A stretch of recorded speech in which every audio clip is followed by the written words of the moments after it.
यह कविता एक बड़े ही ज्ञान की कविता है।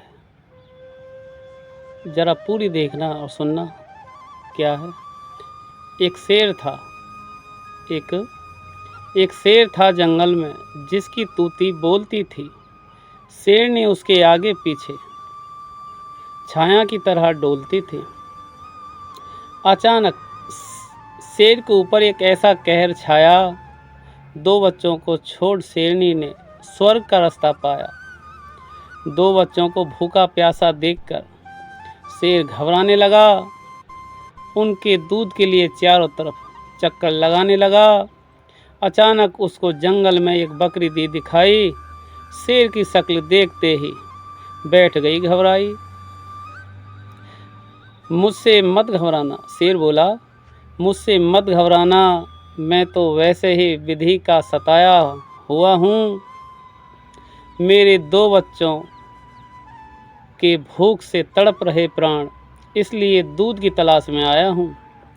शेर की हालत देख बकरी बोली, अरे राजा, बताओ आपका क्या डोल डाल है। शेर बोला, हमारी मत पूछो, हमारा बुरा हाल है। दो बच्चों को छोड़ शेरनी मर गई, उनकी जिम्मेदारी मेरी छाती पर गिर गई। बकरी बोली, घबराओ मत, मैं अपने बच्चों की तरह उनको पालूंगी और पाल पोस कर उनको अपना दूध पिलाकर शेरनी की तरह उनके बीच में चालूंगी। शेर बोला, मैं आपका सदा तहे दिल से मानूंगा एहसान। शेर बोला, मैं आपका सदा तहे दिल से मानूंगा एहसान। बच्चों से कह जाऊंगा, बेटा ये आपकी माँ है, सदा इसका रखना ध्यान। बकरी ने शेर के बच्चों को पाल पोस कर बड़ा किया। शेर के बच्चों ने भी बकरी को माँ से बड़ा दर्जा दिया। बकरी बूढ़ी होने लगी, चलना भी दुश्वार हुआ। भूखी प्यासी रहने के कारण मौत का इंतजार हुआ।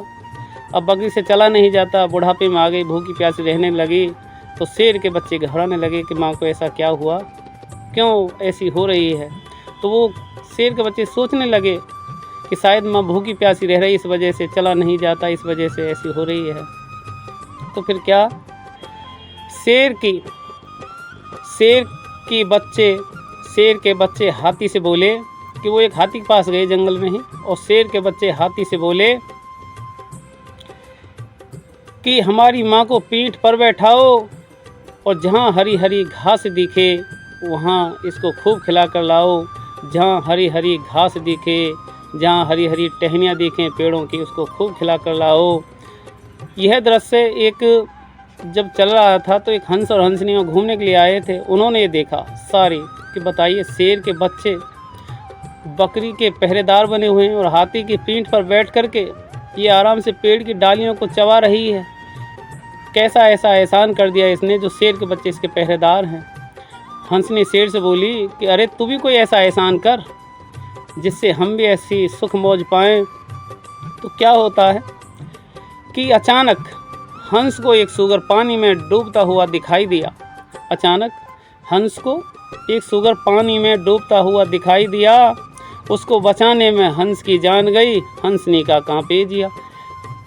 एक सूगर डूबता हुआ दिखाई दिया, हंस बचाने के लिए गया।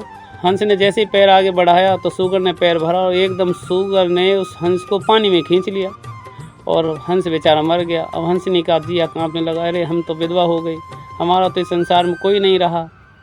तो क्या कहा कि अचानक हंस को एक सूगर पानी में डूबता हुआ दिखाई दिया। उसके बचाने चक्कर में हंस की जान गई, हंसनी का कांपे जिया।